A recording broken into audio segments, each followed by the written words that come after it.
Hi guys, good morning. So papunta tayo ng airport ngayon and meron tayong susunduin na OFW na nagtiwala lang din sa atin sa Facebook.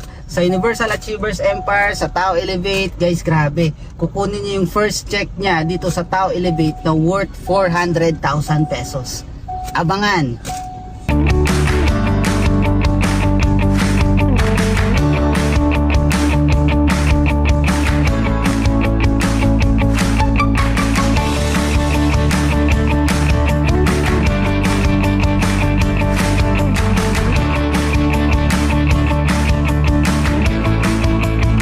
Anong pakiramdam mo ngayon, kukunin mo na yung cheque mo? Siyempre, naka-excited po dahil mawakan ko na po yung pinaghirapan ko. Ano pa?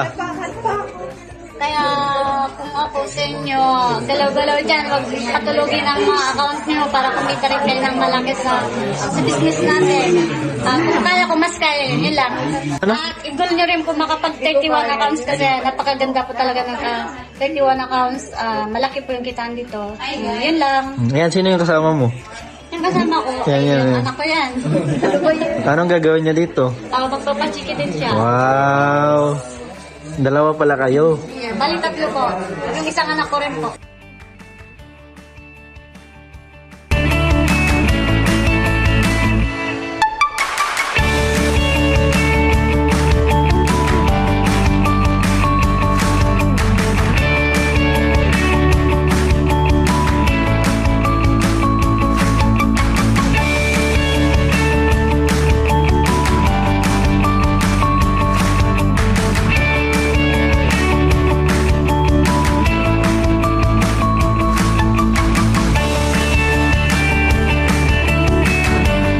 So, tao morning guys. So, ayun na nga, kakauwi lang yung business partner natin from Hong Kong. So, siya na po yung magpakilala sa kanya.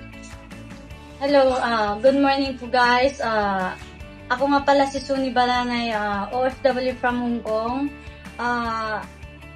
Umuwi po ako para po magpachiki po. Ito na po yung ebidensya po. Worth 385,000 po. Ayan. So, partner, ano yung ginawa mo para kumita ng malaki ito sa negosyo mo? Ano yung step by step? Ang ginawa ko lang po, binili ko lang yung best ko dito. Pag pre-time ko talagang ginagawa ko yung business at sa mga trainings po, yung sa mga tinuturo na ma-apply ko talagang in-apply ko sa sarili ko at binigyan ng oras ang negosyo nito. Pag Sunday po talagang ito po yung ginagawa ko, yung mag-invite po sa mga OFW sa Hong Kong. Since ang laki ng hawak ng pera mo, so ano naman yung masasabi mo sa mga OFW leaders natin na until now, hindi pa rin naniniwala na may malaking kitaan pala sa negosyo mo? So ano yung masasabi mo sa kanila para ma-encourage na mag-join na talaga sa negosyo na? Mga ka-OFW ko, dapat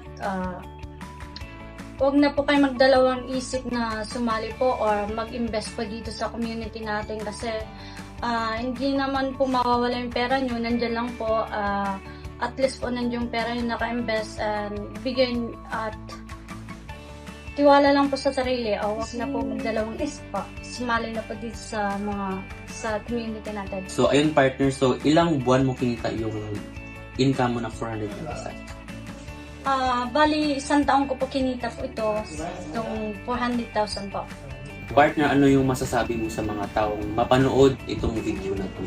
O anong mga advice mo, especially sa mga FW natin? Sa lahat ng mga nakapanood itong video ko, tiwala lang sa sarili. Alam ko na kaya niyan, bigyan niyo lang ng oras at tiyak ko sa susunod kayo na rin po yung magkaka-income ng ganitong kalaki, 400,000. Yes.